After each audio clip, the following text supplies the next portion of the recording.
చంద్రబాబు నాయుడు గారు యాక్టర్ అయితే ఈనాడు, ఆంధ్రజ్యోతి, టీవీ5 వీళ్ళంతా కథా స్క్రీన్ ప్లే డైరెక్షన్.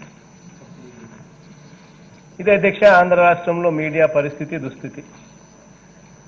ఈరోజు ఎలాగూ దీని మీద చర్చ జరుగుతుంది. ప్రభుత్వం అన్ని రకాలుగా మంచి చేస్తూ ఉంది. రైతుల విషయంలో ప్రభుత్వాన్ని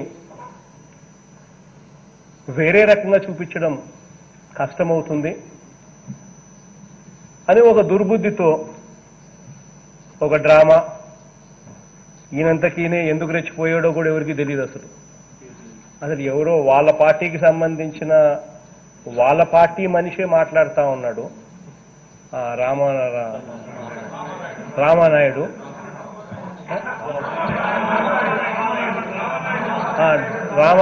డ్రామానాయుడు ఆయన మాట్లాడుతూ ఉన్నాడు. దానికి క్లారిఫికేషన్ ఇచ్చినాం. క్లారిఫికేషన్ ఇస్తే మళ్ళీ అది రామానాయుడు మళ్ళీ స్పీచ్ అందుకొని క్లారిఫికేషన్ తర్వాత ముందుకు సాగాలి. అలాంటిది ఆయన వెంటనే చంద్రబాబు నాయుడు గారు అందుకున్నారు. సడన్ గా లేచి నేను మాట్లాడతానండి.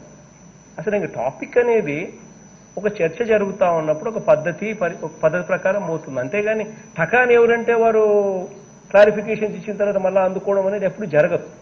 ఆయనకు తెలుసు.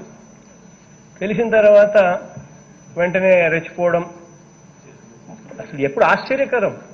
నేను 5 సంవత్సరాలు ప్రతిపక్ష నాయకుడిగా ఉన్నాను, కానీ నేను ఎప్పుడు పోడియంలోకి రాను.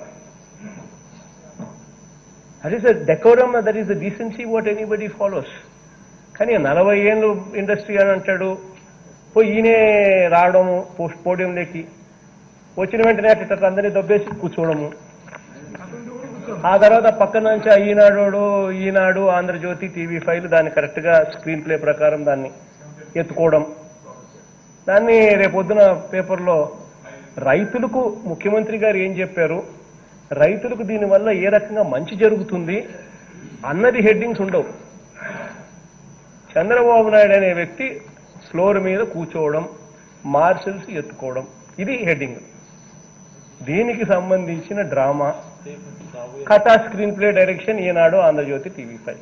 ఇది మన కర్మ అధ్యక్ష. నిజంగా ఆంధ్ర రాష్ట్రంలో ఇంత దరిద్రమైన మీడియా వ్యవస్థ, ప్రతిపక్ష నాయకుడు నడుపుతా ఉన్నారు అనంటే నిజంగా షేమ్.